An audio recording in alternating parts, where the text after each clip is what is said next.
Ah, there it is.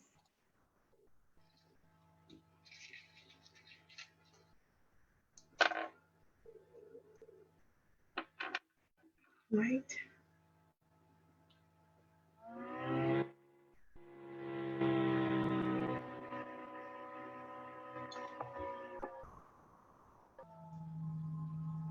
Well, hello, viewers. If you guys are there, let us know. Good afternoon, Internal Work of Love family.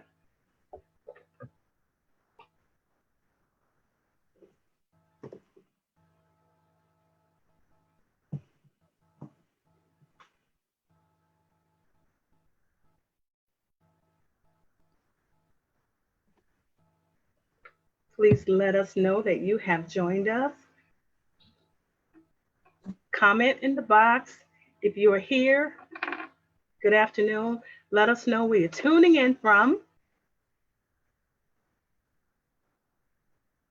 Awesome.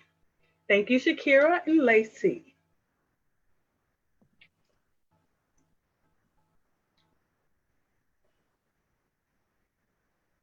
Thank you for joining.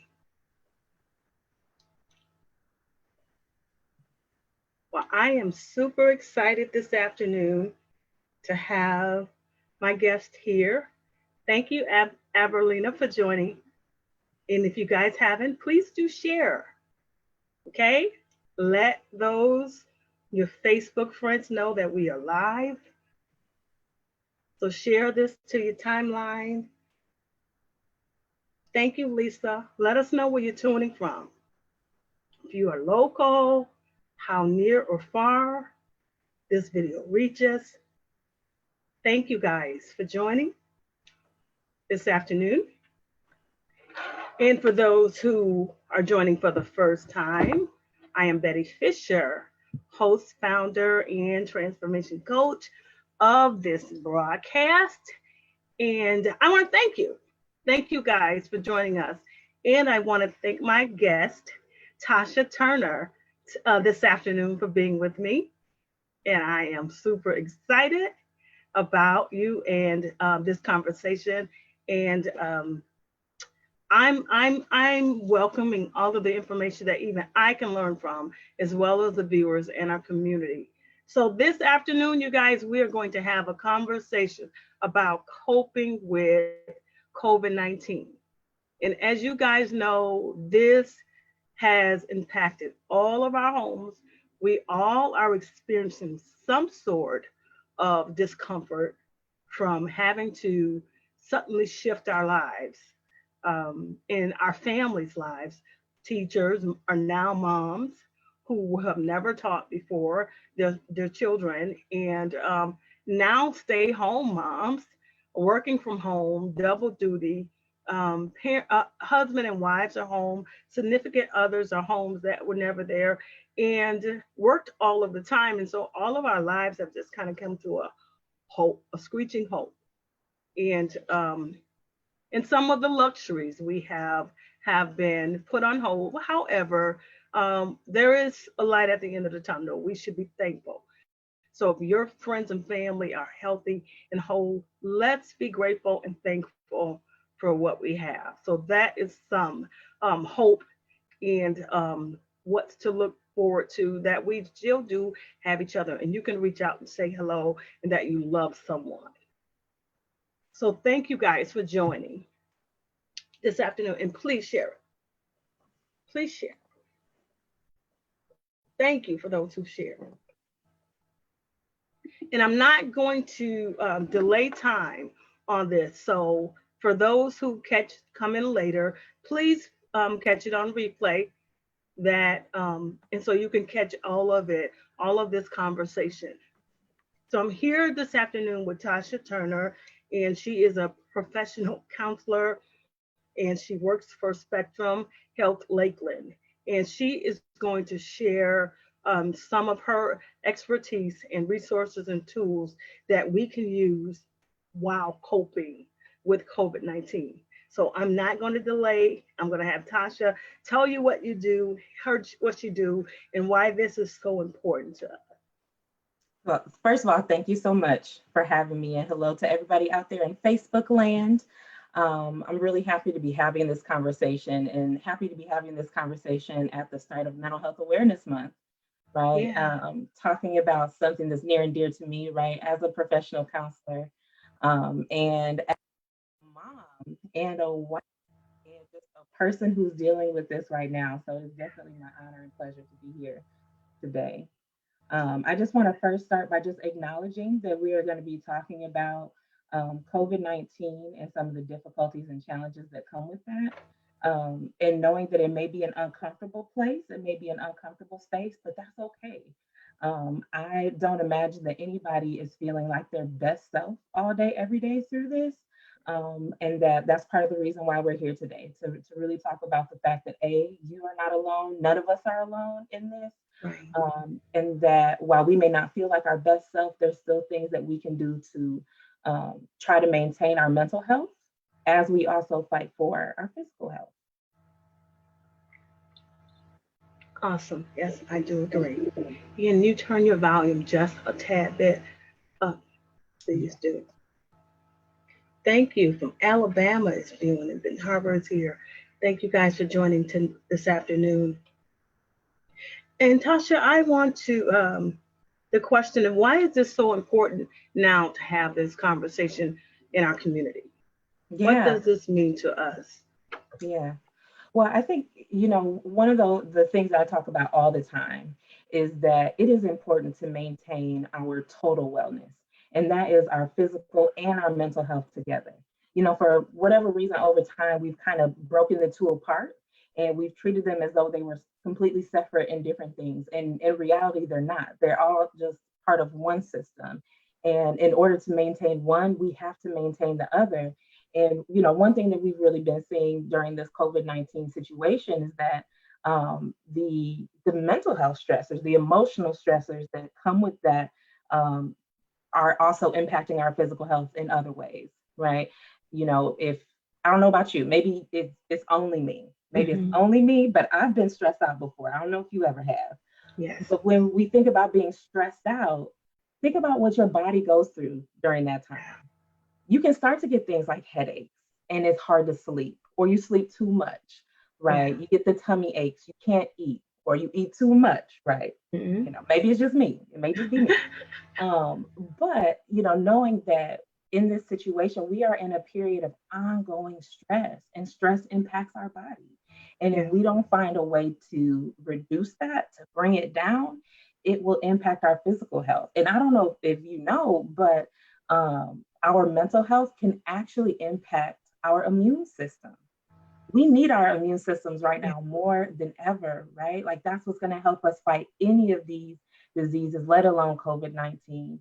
And so by working through and thinking about and taking care of our mental health, that actually is going to be a protective factor for our physical health. Yes. I don't. I totally agree with that. I totally agree.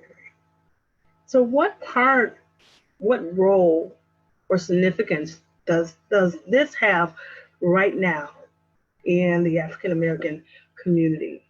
Is Yeah, there a difference in how it affects us versus at large? yeah, that's an excellent question. So, you know, I I acknowledge that everybody, no matter who you are, right, no matter your background, is experiencing difficulties and challenges right now. But we also know that Black and Brown communities are being disproportionately impacted by COVID-19, right? That for many reasons, many kind of social reasons, that this virus and this pandemic is impacting us, our families, our homes differently. And that means that the stress may look a little bit different. That may make the not just the physical side of things, right? The amount of illness that our community is experiencing, but then the emotional toll that that takes on us a little bit differently. With the disproportionate number of not just people who are falling ill, but even the deaths falling within the Black and Brown communities. That means that there's significantly more grief. And so just having to think about those things as it relates to our communities specifically. You know, when I think about my family, right, my African American family, or even my Mexican family, we are very communal people. We do things together, right? We laugh together, we play together, we grieve together. And a lot of the things that make us community, a lot of the things that make us happy and whole are not as accessible to us right now, right? Those hugs, that sharing of food and breaking of bread, and just being able to be together in a space is something that's so important to us culturally. And not being able to have that right now takes a toll. Right, I agree. And as you mentioned, with the deaths that are happening so rapidly, and the fact that you can't even see them before dying. So once they're into the hospital, for those who do pass, family members that pass, you're not able to see them, nor are you even able to have a formal funeral, so that the family can come together for that. So what are some recommendations that you even have for families? Yeah. And I mean, that's hard. I mean, if I had a magic wand, I would just give that out. I'd totally bypass that question and just give everybody a magic wand if I could. Yeah. And, this time really just challenges us to think differently and to do things differently. Finding other ways to connect, and whether that's in times of grief or just because it's Tuesday and you feel lonely, finding other ways to connect, finding ways to focus on the things that we do still have, right? Like, we may not be able to get together in person and to have that celebration of life, but are there other things that we can do to show that connection? Whether it's through things like video calls, which, seems to have gone through the roof. I feel like I get an invitation to one almost every day. Or, doing something, just in your home with the people in your home, but then sharing that with your family. Like, this is what I did to honor that person today. Or all, if you're a spiritual family, deciding, okay, today everybody's going to pray at 3 o'clock, and just having that heart connection, even though we can't physically be together. And I have some questions here. So as you guys know, the viewers, I did appeal to you guys to send questions to me regarding coping and some resources and advice that you needed. However, I did get some, so we're going to ask these questions prior to getting any of those in the comments. So if any of you have any, please place them. I know you will. You will have questions there, but I want to address the questions that were sent to me prior to. Thank you guys. If there's any new viewers who have just tuned in, welcome this afternoon. And so you mentioned family coming together. One question I have here is, she said that her children is starting to experience depression from missing out on their graduations. Yeah. So, and the end of the year activities, you've got proms that happen. You have senior skip day. All of those enjoyments. You remember the memories. It wasn't that long ago. I can remember. Any advice on how to help them manage? Yeah. Sadness. One of the first things I would encourage parents to do is really just to leave the door open to talk. And maybe even push the door open a little bit when they say, oh, I don't want to talk. Well, maybe we could talk a little bit, right? So that way they can share those feelings, because part of dealing with it is just being able to put voice to it, just being able to say it out loud in a safe space is so very important. It's really a type of grief and loss, right? Like, that thing that you were looking forward to is no longer there. And so being able to grieve that in a safe way.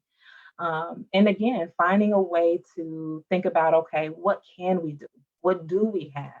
It's really easy, especially in a time like this, to focus on what is lost or what we don't have. But if we can find ways to focus on what we have, think about the activities you were able to do. Are there some of these things we can replicate in a different way? I had to have a very similar conversation with my own daughter. She wasn't graduating high school, but she was in 8th grade. And so looking forward to all those different transitions that comes from going from 8th grade to 9th grade and then not being able to have those, or what's going to happen if I don't get to see my friends again, right? Like those are very real questions. But finding ways like how can we connect? What social media do you have? Whose phone numbers do you have? Is there a way you can leave a message somewhere? Just trying to think of those ways again that we can get creative and focus on what we have as opposed to what we What tips can you provide for a mother with school age children that are now home 24 hours a day? don't. First of all, love them still. Listen, I have three. I have three. So I'm coming to you both as a professional, but just as a person who is trying to do this too.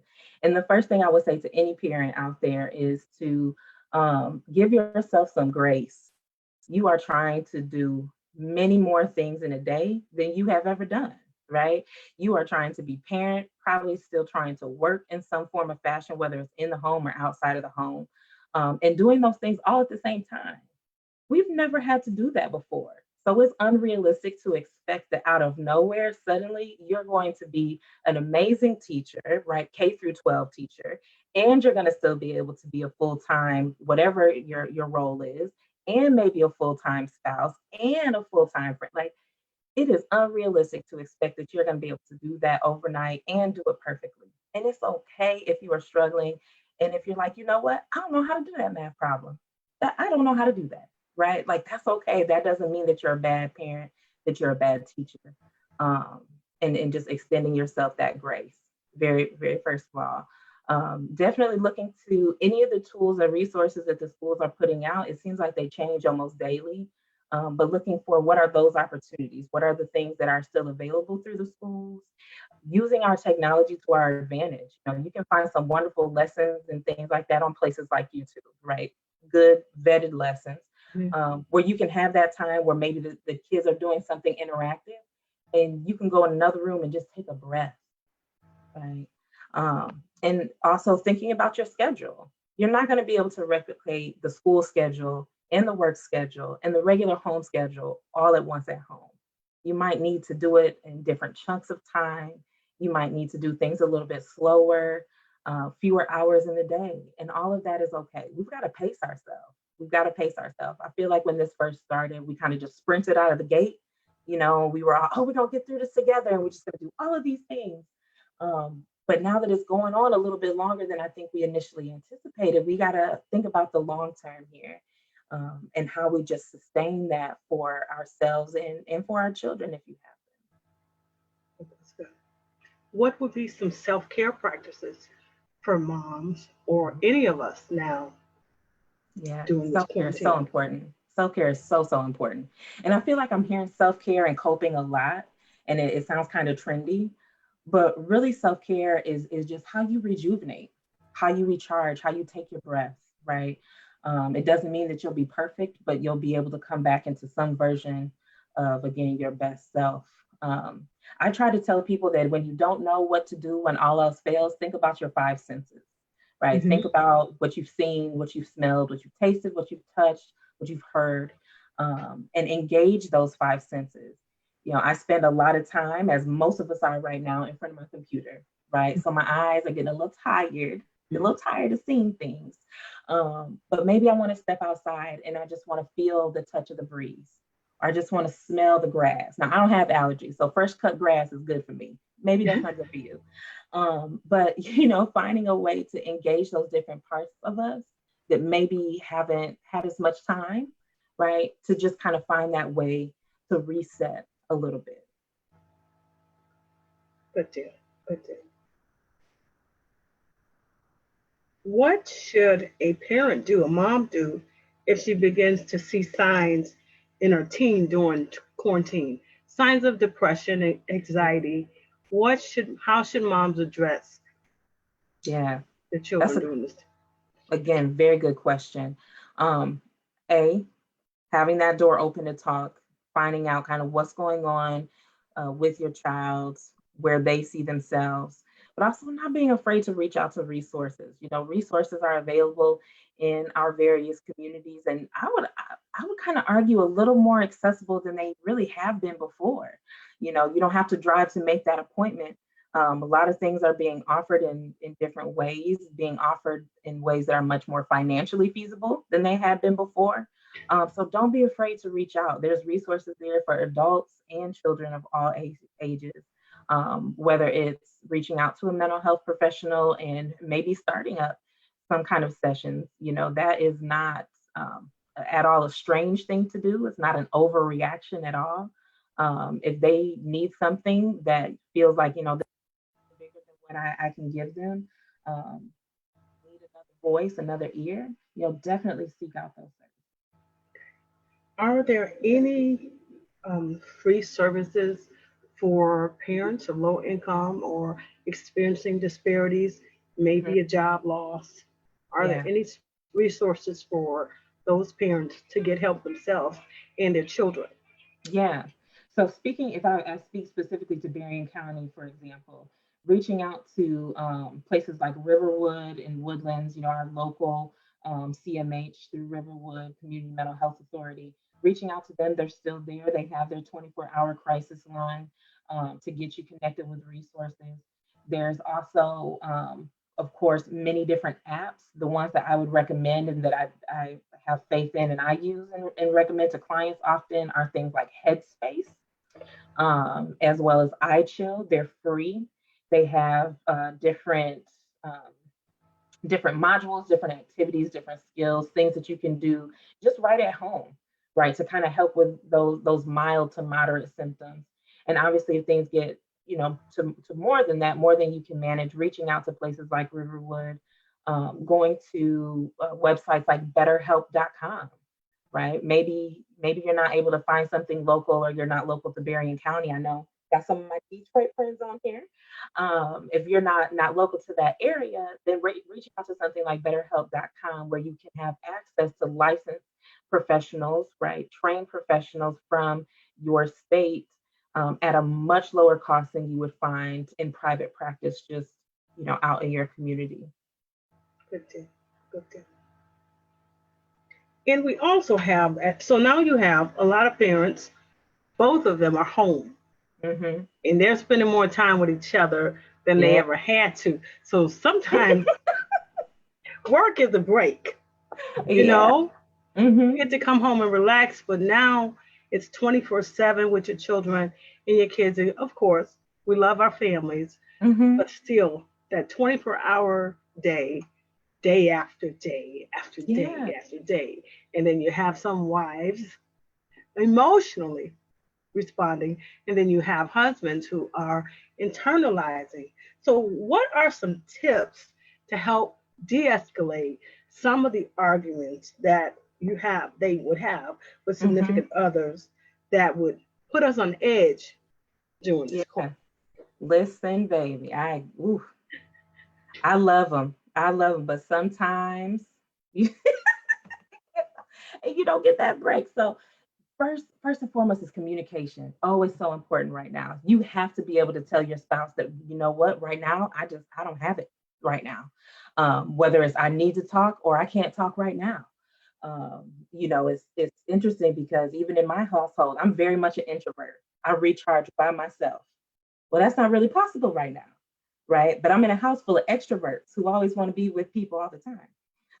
And so they're feeling anxious because they can't be around as many people as they would like to. And so just being able to communicate, you know, maybe you don't have that break of work, but I need to go take a walk by myself. I'll be back. Right. Or, you know, mommy wants to watch this TV show real quick. I'm gonna close the door. I'll see y'all when it's over. But just being able to communicate with your spouse, because we're all in this space of survival that puts us a little bit on edge. And so things that maybe normally wouldn't have set us off do, right? Things that normally wouldn't have been a big deal now feel huge. And again, that's not like a conviction of anyone. It's really just the state that our brains are just in. And so being able to communicate with one another that, you know what, I'm not even really responding to you right now. I'm just feeling a little bit edgy, or I'm just feeling really low today. I don't know why. It's nothing you did or didn't do. And just being able to have that communication open, being able to say, I'm sorry, right, it wasn't you, I didn't mean it, or this is what I meant when I said that. That is so important. It's so, so important. And it's going to be that thing that helps us to really get through this thing together, that I can have that, still have that safety in my spouse. I can still have that safety at home. That's good. So having those moments of just being honest. Absolutely. You have to be honest. You have to be honest. And if we can talk a little bit about, the Black community specifically, in that, as Black women, we feel like we have to wear the superwoman cape a lot, right? Which means I can handle any and everything all the time. And our men are often made to feel like they don't get to have emotions, they don't get to have feelings, and expressing feelings is a bad thing. And so now you've got two totally unrealistic expectations colliding in the household, right? You've got someone trying to shoulder it all and someone else trying to shoulder it all, but also not show it at all, right? And then if we don't talk to one another, then we're isolated. We feel alone in that space. And as super women, we got to take off our cape, and we have to allow ourselves to just not be okay, and that it's okay that we're not okay. Our men have to be allowed to have feelings and to say, maybe they're not feeling their best today. Maybe they are sad. Maybe they are scared, worried, angry, whatever it is. And that all those parts and pieces are welcome. That's good. That's really good. Thank you, guys. For those of you who have just joined, welcome this afternoon. I am here with Tasha Turner, and she is a professional counselor with Spectrum Health Lakeland. And we are having a conversation about coping with COVID-19. And so, we all have been kind of thrust into this new climate, and we're learning new ways of dealing with our own emotions as well as our families. And it's a new normal for all of us. And I would even think that it may even be shedding light on some areas that and within ourselves that needed addressing. And now you're kind of forced to deal with those emotions. Mm-hmm. Yeah. And I have a question here about the young lady says she grew up in a time that believers that prayer is the all thing, it's the answer to everything. And she still felt anxious and experienced mood swings. Mm-hmm. Does talking to a counselor mean I am not trusting God? No, no. You can have faith and a therapist. You can have all the Jesus and a therapist. You really, really can, right? And I know that there's a lot of stigma in our community.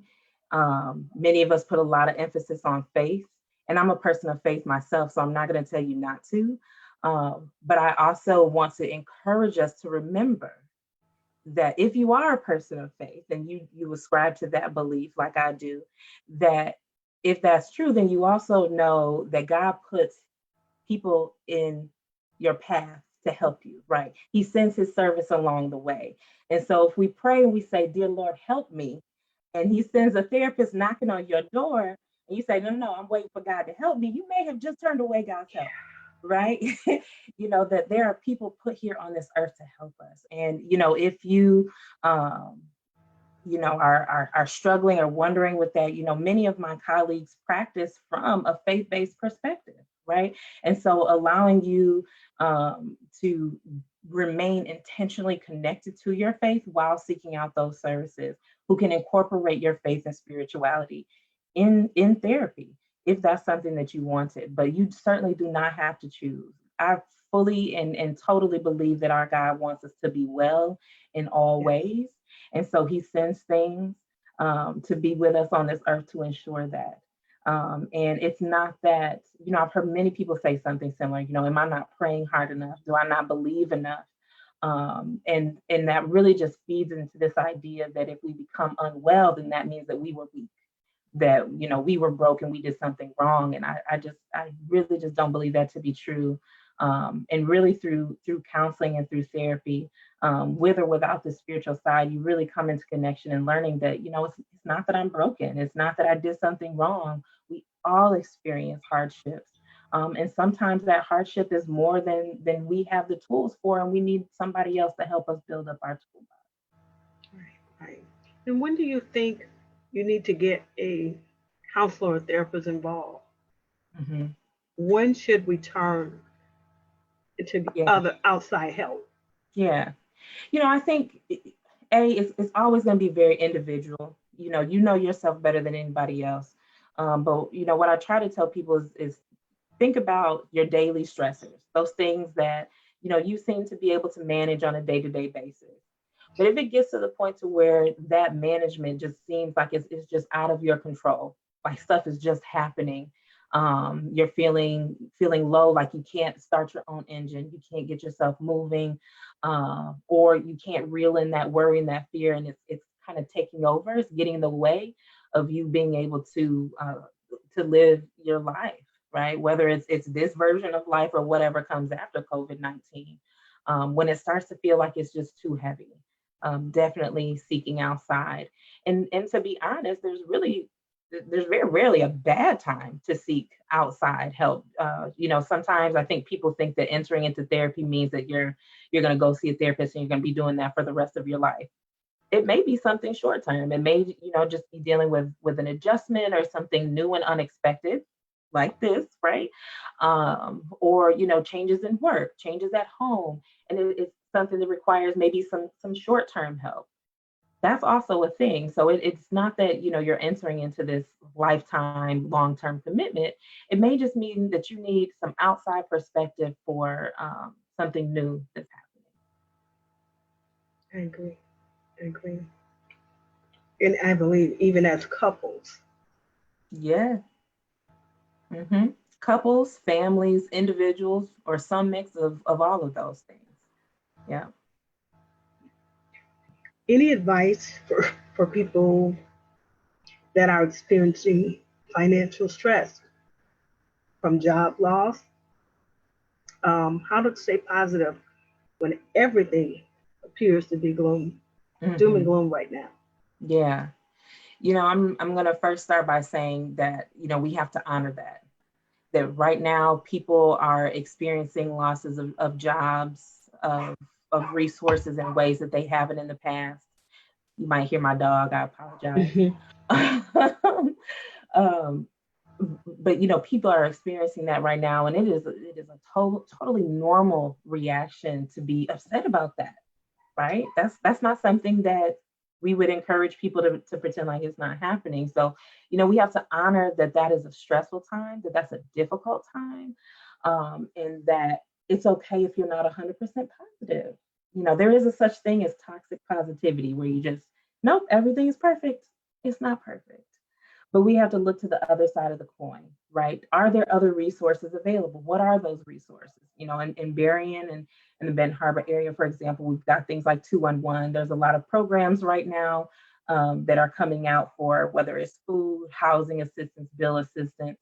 And sometimes, your positivity moment for the day may just be looking into that resource and learning about the resource, finding out is there a way that you can access it, so that way you can again find that balance. It's not saying that the bad things aren't there, that the hard things aren't there, but it's what is there, what else is true right I agree. I would agree with that. What would be pressing that you believe that um, our community need to be focused on? What are some areas of focus, now. concerns? Mm, you know, I think for me the biggest thing right now is just maintaining our sense of community and connection. Um, it's a difficult time being separated from family and friends. Culturally, it's a difficult time because we're not able to be together in a way that helps us to feel safe. Um, and anything that we can do to maintain that sense of community is going to be imperative. The last thing that we need is to start feeling isolated.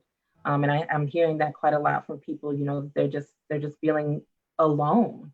And we have to find other ways to reach out, whether it's through technology, old school letter writing, sending a postcard, standing outside, waving at your neighbors, whatever you got to do to stay connected. Because we are social beings. That's what people do. We socialize. So much of our day is socializing, right? Going to work, going to school, those activities, that's all part of our social life. And so finding those other ways that we can connect to other people, to balance out that day is so very important. So very important. I in a session I was doing not too long ago, I was just saying, yes, we need to practice social distancing, but we don't need to be socially isolated. We have to have that physical distance, but we don't want to have that heart distance. That's really good. That's good. If you guys have any questions for Tasha, please do share them now. Thank you for those who have just tuned in this afternoon. And if you catch this on replay, thank you for joining us. And share this, you guys. Please share it. I'm gonna read information here. Question I have.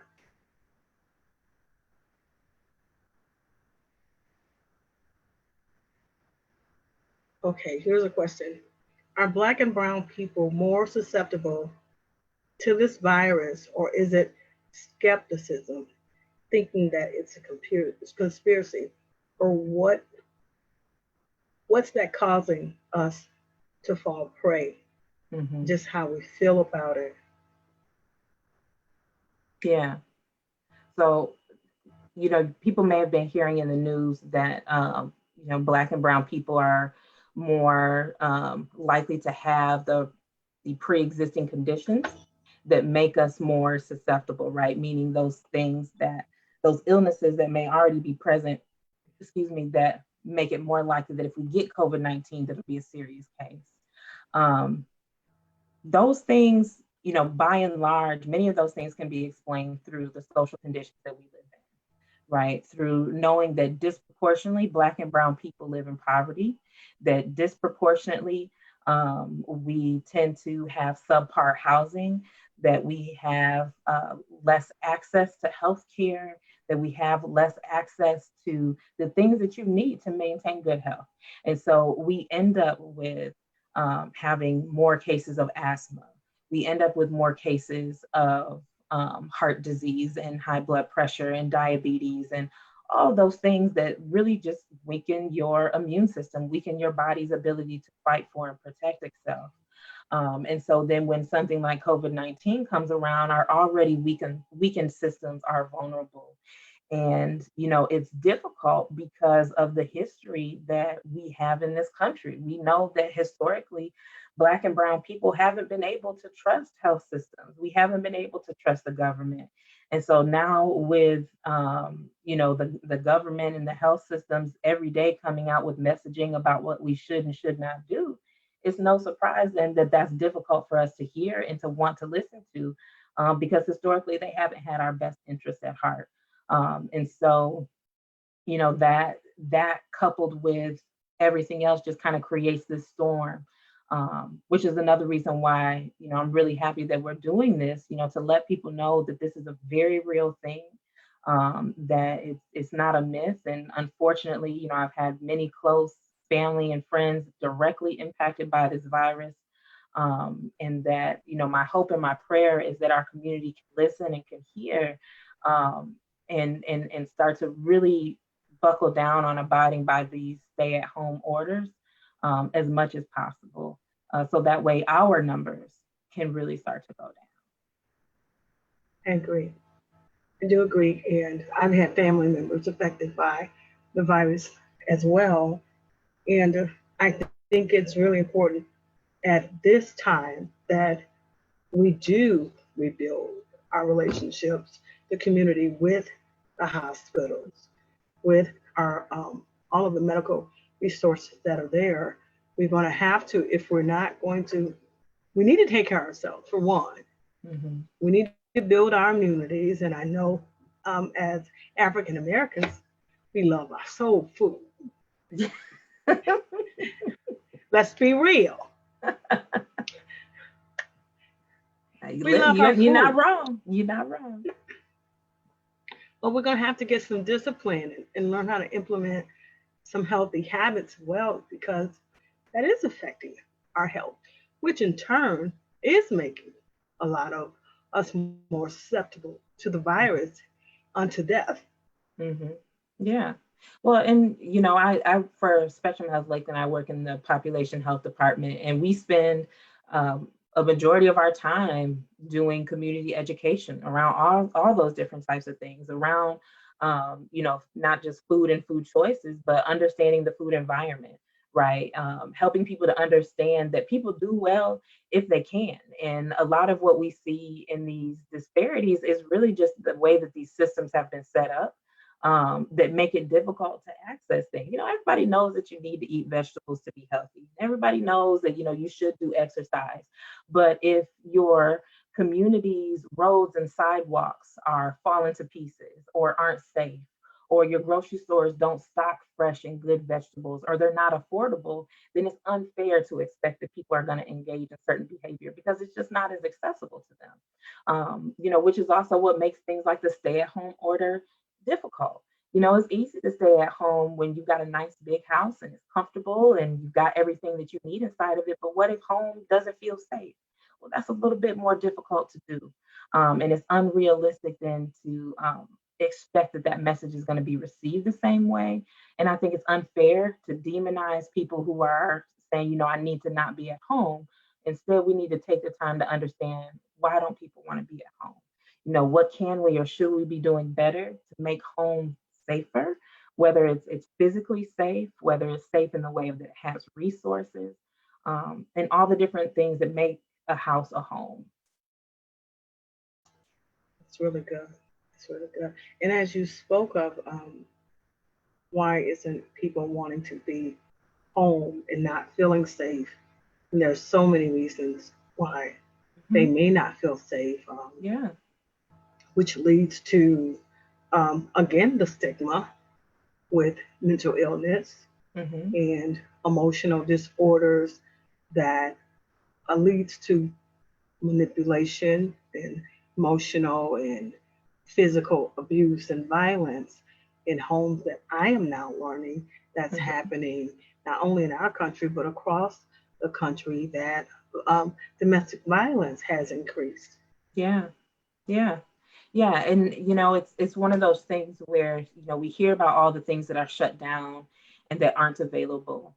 But services for people who are finding themselves in domestic violence situations, for child abuse and neglect, like all of those services are absolutely still available, and help is definitely still there. In Berrien County, calling 211 can get you connected to confidential services, to pathways safely getting out of those situations, Mhm. even right now. Mhm. Um, for some, it may be challenging because if you're in a home where there's domestic violence, making that phone call may be more difficult because that person may be there and may feel unsafe. So I want to encourage anybody who may be listening, who may be in that situation and thinking about what to do. First and foremost, keep yourself safe. If it doesn't feel safe to call at that moment, then don't call. Follow your instinct. But knowing that those resources are there, they are free, they are confidential, and those lines are generally open 24 hours a day. Good deal. Mhm. Good deal. Thank you guys. For those who have just tuned in, Mhm. thank you for joining. And if you have any questions, please do ask them now, and share this. Share this message. Share this conversation. Okay, here. And if you have, yeah, please put your questions there now. And so, of course, there are parents who, I guess I have to go back to this, the pressure with, I think the parents themselves on even how to even have this conversation with their children. because of the stress that they're under. And Mm-hmm. I know our children feel that. They know when we're not in the right Absolutely. space. Absolutely. Yeah. It's again communication, and some of this may feel repetitive, but it's truly just foundational, right? Communication is so important. Our children learn primarily through modeling, and if they see that we are open and that we communicate and that we can talk about these things, then they'll learn that they can do that too. If they can hear mom, dad, auntie, whoever they live with talking about that, what, this is a difficult situation, every day is not my best day. Here are the things I did to help myself feel better today. What did you do? What would help you today? Is there something that I could do today? Is there something I can listen to? Is there something you need to say?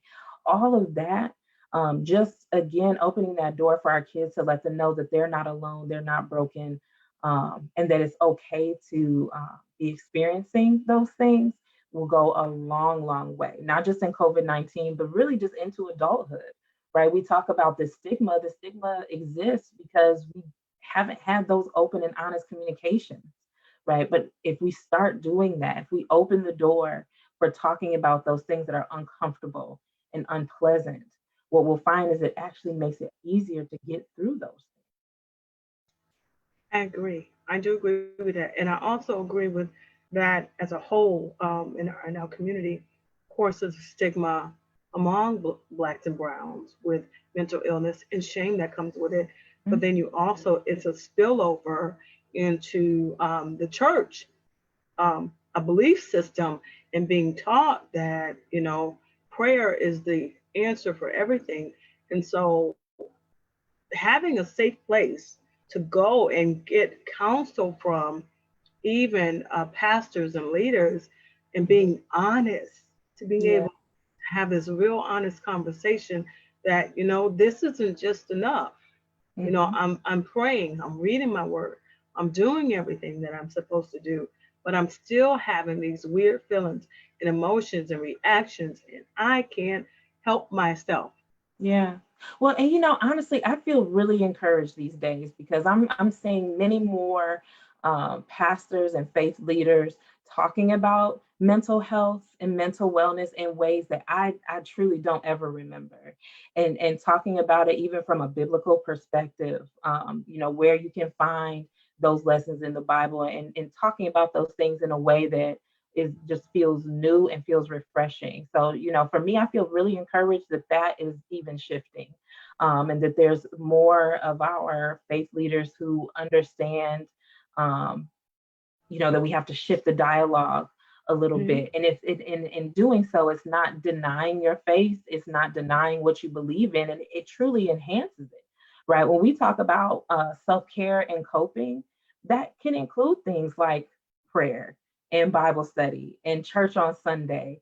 Those are part of your self-care, and learning how to bring those things together, and that it's not having to choose between them. It's how do I use them to enhance one another.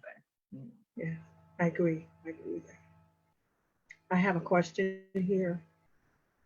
So we're really concerned about the LGBTQ youth, Mm. and even more so the LGBTQ youth of color.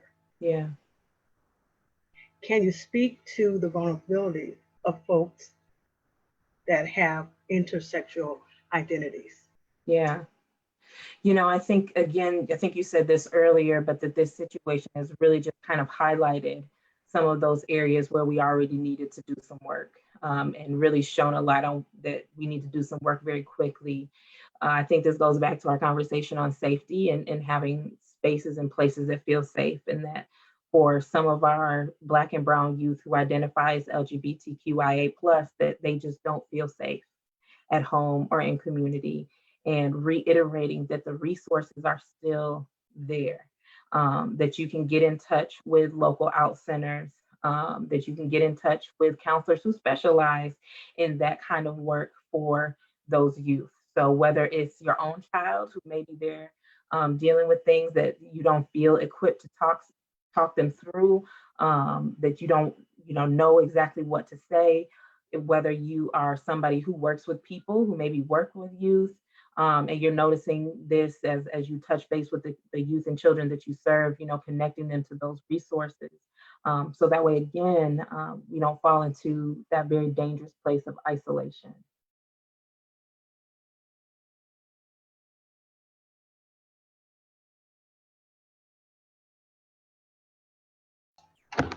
There's another question here, and I'm not sure.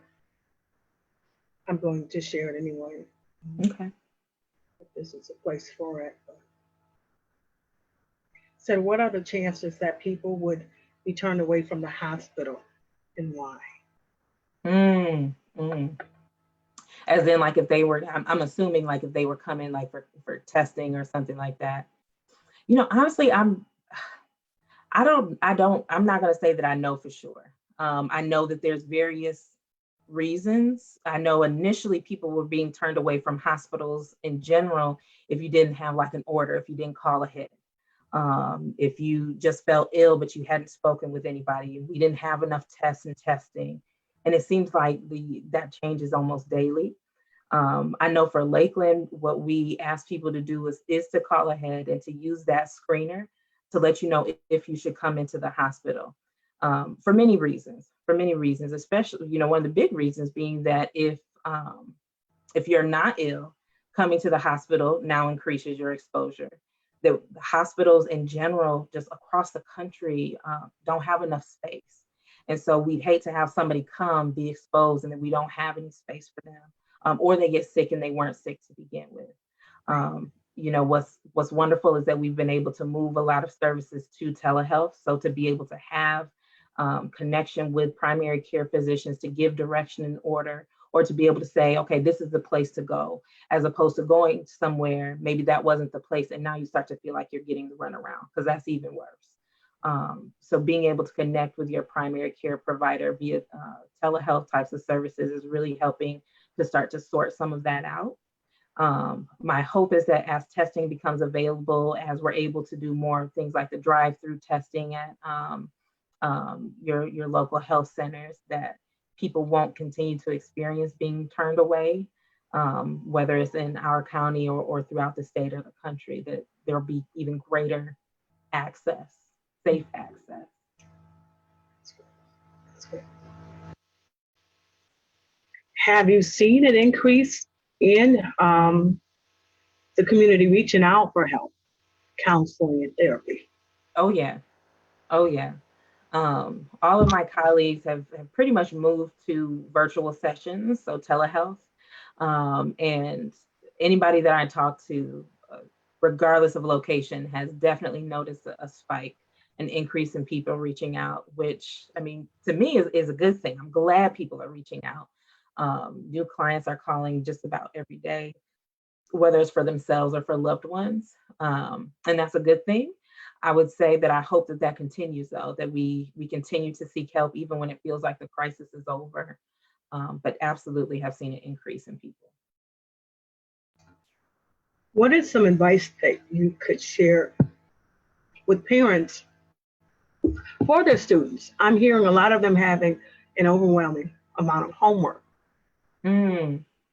You know, I'm going to give another version of the communicate answer, but reaching out to your child's teachers, school administrators, what have you, voicing those concerns, and recognizing that our educators are also just kind of winging it, trying to figure it out as they go, and they're doing the best that they can. But I also think that it's incumbent upon us as parents to give them feedback.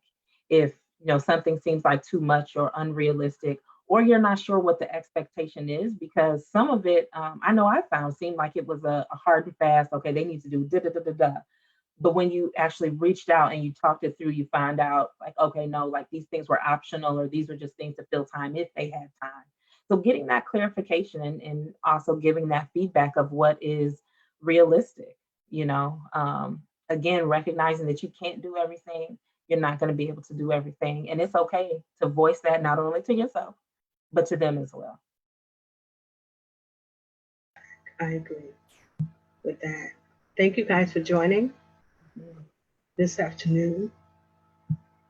And what would be even some things you would want to leave with the viewers to think about um, some Take care. tools. Take care of yourself.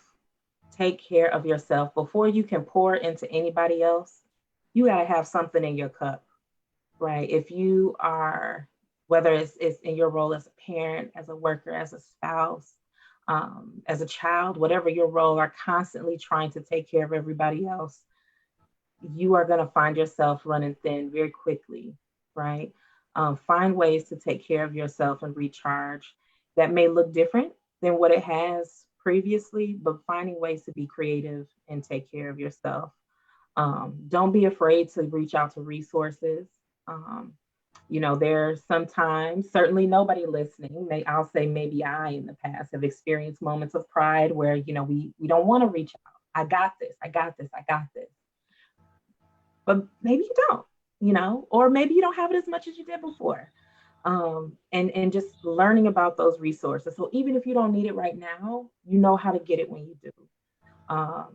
Because again, we don't know how long this is going to last, but what's going to help us through the duration is making sure we take care of ourselves, that we stay connected, that we know what our resources are, and that we don't feel bad for needing those things.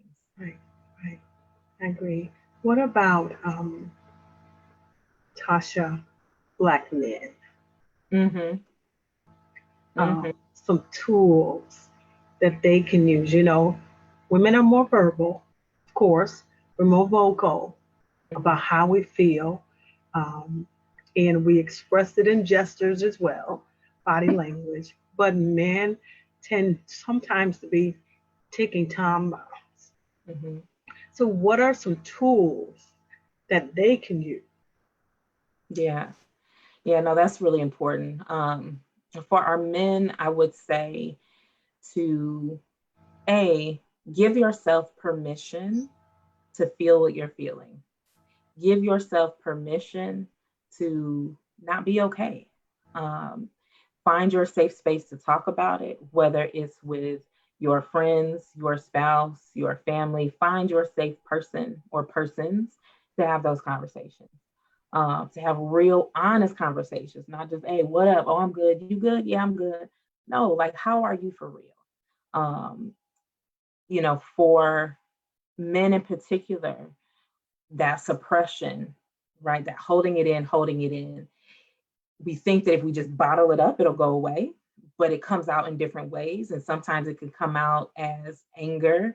It can come out as other physical kind of illnesses that we don't know where they came from.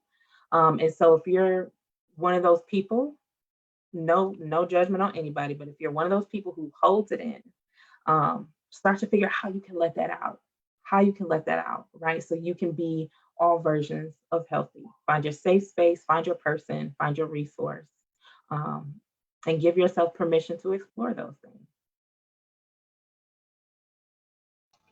That's good. Any other questions you guys may have? Thank you for the love. This is great. I see so many people in here. Yeah, Scrolling through my own little feed. I see yeah. y'all. Thank you for the love. Absolutely. And so you're saying that self care, taking time for yourself, is most important. And that's what I'm hearing women even saying, moms saying they have to deal with, they have to get them in order before they Mm-hmm. can even address their children. Mm-hmm. That's true for everybody. Self-care. And self-care looks, can I talk about self-care for a second? I want to Yes, clarify ma'am. something. Okay. Because, we hear self-care a lot. We talk about self-care a lot. And I find that when I talk to people and I ask them what their self-care is, it's like, oh, I take a bath, I read a book, I drink some wine. And I'm going to be honest, that can be a version of self-care, but it's not enough. It is not enough. Um, you may find, maybe you're a reader. I'm a reader. And I don't know if anybody's ever sat with a book and it feels like you've been reading that same paragraph for like 2 hours. It's not working. You got to do something else. Self-care can look like not just self-care for yourself in that space. It can look like physical self-care. It can be financial self-care. It can be educational self-care. So if maybe you're thinking about a business, maybe you spend time working on a business plan. Maybe you spend time after that bubble bath, maybe you go for a run or vice versa. I don't know. Maybe you want to bath, run, then bath again. I don't know. But you find all those different ways to take care of all the parts of yourself. That's real self-care, right? You got to have variation. You got to protect that time. It can't be at the very bottom of your to-do list because you never get to the bottom of your to-do list. If your to-do list looks like my to-do list, there's much more on that than you're going to get through in the day, right? And if you're at the very bottom, you never get to it. You got to protect that time. Put it in your calendar. Write it in your planner. Still use your planner, even though you're at home. Still use your planner if you got one. Find ways to protect that time so that way you communicate to yourself that you're important. You communicate to the people around you that you're important. If you have children, you're modeling for them how to take care of themselves, right? It serves many, many different purposes. Many, many different. I think that was really key what you said too about taking care of every part of yourself, not just one area. You can only take so many bubble baths, baby. You can only take so many bubble. Yeah, you got to do something else. Got to do something else. You can only listen to so much music. And even though we can't do all the things outside that we'd like to, you can still step outside. You can still take a breath. Maybe I don't want to do laps around my block, but maybe I just walk around my house. Maybe I just look at my flowers, whatever you got to do. Maybe you sit in the car. Maybe you don't drive nowhere, but you just sit in the car. Whatever it is, find something. You might even discover new things that maybe you hadn't done before or you hadn't thought about doing. Again, looking at the what else is true, the other side to this coin. Yeah, there's things that are limited, but what's open to me now that wasn't open to me before? Finding those points and those moments to be able to be grateful, to have some positivity that's still realistic, and just experience something other than the doom and gloom. Yeah, that's awesome. Any questions you guys may have? Drop them in there. Tasha, please do ask while we are still here. And thank you for joining, everybody. And hopefully you've shared it to your platforms to let everyone know we're here and to get this information in the hands of people that need it, who may be having a little harder time than others. And that's another area too, Tasha, about making sure to not make people feel bad. Oh, yeah, absolutely. Absolutely. We got to extend grace. Everybody is truly doing the best they can with what they've got, and my best may look different than your best. But everybody really is trying. And that email reply may not come as quickly as you'd like it to, right? That mail service may not be running as fast as you'd like it to. That children's place delivery may not come when you want it to, but just really leading with compassion is so important. Still being able to express our needs, sure. Expressing when something maybe was upsetting or we didn't like the way something went, sure. But always leading with compassion and refraining from judging. Everybody's household is different. Everybody's situations are different right now. So as much compassion as we can have for one another is definitely important. I agree.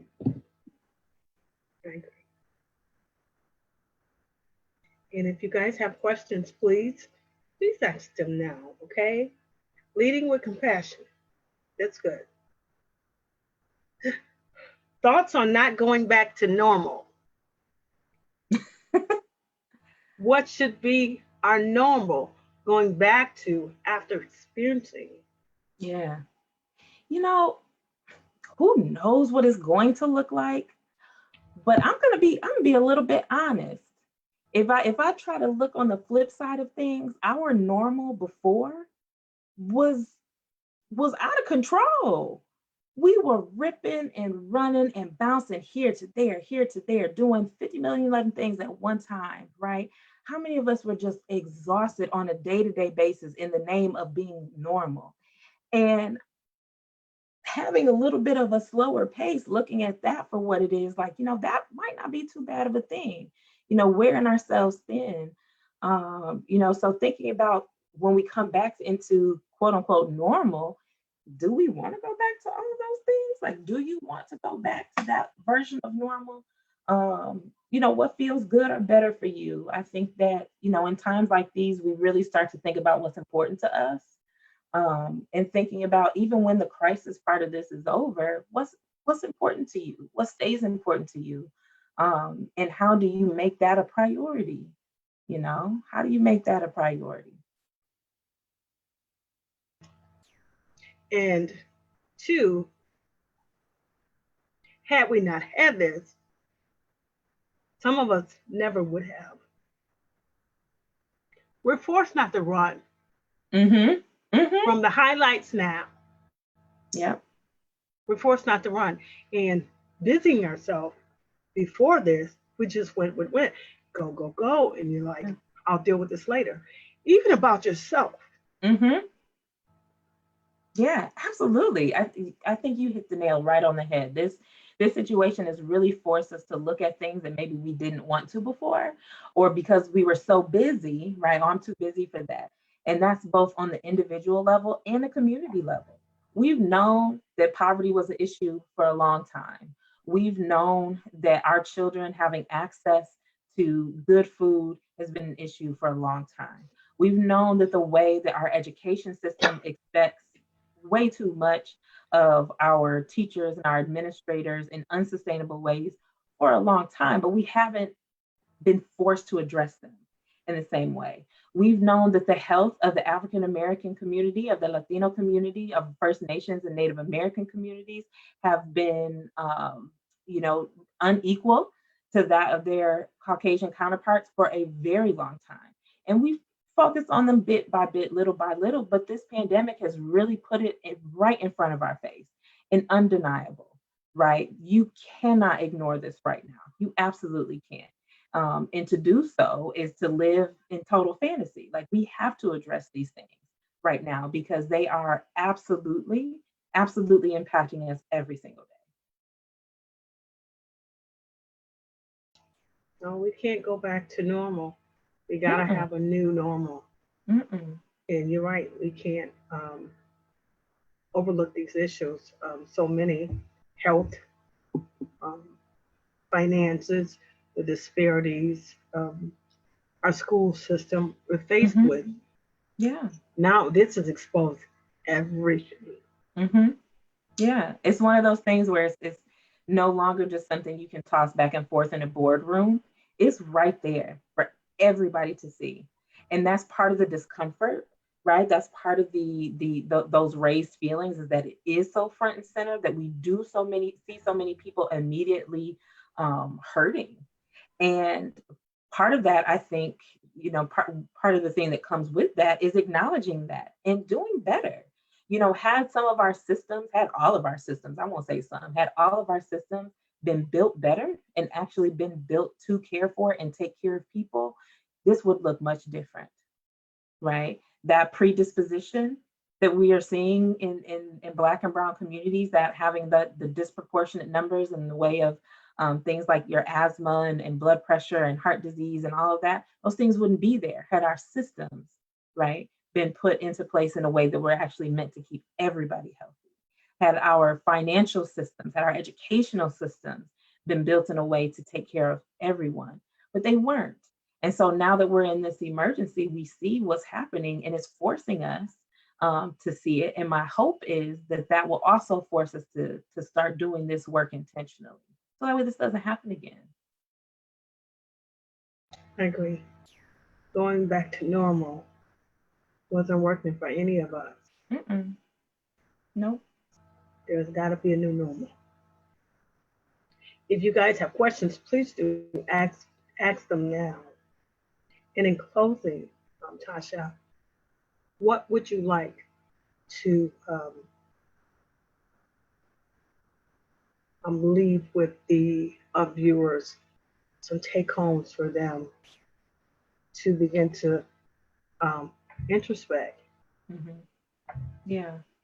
I would just reiterate the fact that if you or someone you know or love is feeling worried, um, feeling scared, feeling sad, down, any of those things, that is not abnormal. It's not a sign of weakness on your part. Um, that those are totally normal and real reactions to be having. And, we can't ignore them and hope that they'll go away. You know, yes, it's okay to feel that way. And it's also okay to get help, and help is out there. I would implore our community in particular to talk about these things, to make it okay to talk about these things, and to get the resources that we need at the forefront of our communities, so that way we can be well in all ways, in all the ways. One question here. Can you leave the information for a resource to talk to someone? So can you Yeah. leave some information? So, and I sent some information to Betty ahead of time, but we have a number of like local numbers and things that you can call. And if you want, if it would be helpful, I could drop those on the Facebook page after we're done with this, so that way your viewers can go there, and look at that and pull that up for themselves, so you have it, just as something at your disposal. That handout that I sent you, Betty, you are welcome to load into like your files for people to Yeah. access to that PDF.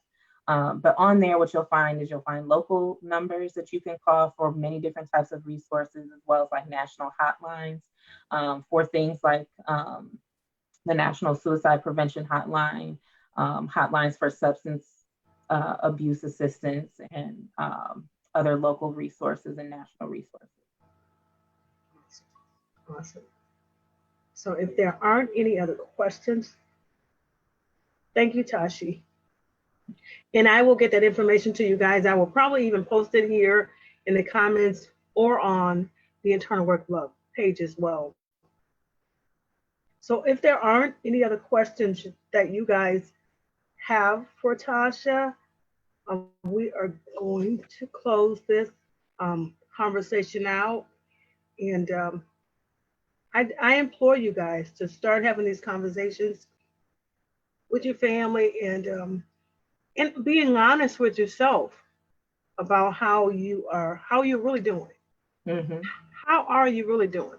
Like when you go to the doctor asks you, how are you doing? He doesn't want to know how your day is spent. Mm-hmm. He wants to know about your body. Yeah. Is there anything you're experiencing that you normally don't feel? And that's the question we have to ask ourselves. Is this something that I usually do not feel? Mm-hmm. And it feels abnormal. And so this conversation we have to have with ourselves, with our significant others, and with our children. And these are conversations we've skipped over and we can't no more. Absolutely. We have to talk about it. We're forced to deal with our health in a different way than we're forced. We don't have a choice. Mm-hmm. And even though it's uncomfortable, there's growth that can come out of this, right? I've heard a lot of people talk about post-traumatic stress and post-traumatic stress disorder. I also encourage you to think about what is some post-traumatic growth, right? What are the things that we can learn from this? What are the ways that we can grow from this? Because if you still have breath in your body, that means you still have hope, and there's still another day to be had. So what are the things that we still have, that we will have, that we didn't have before, that will empower us now and as we go forward? Post traumatic growth. Yes, ma'am. That's powerful. That's powerful. So let's not go back to normal, you guys. We're going to go back to new. And I'm going to end on that. If you haven't already done so, please share this. Please do. It's vital information, and our community needs it. We need it. So thank you guys for joining. Thank you, Tasha. Thank you.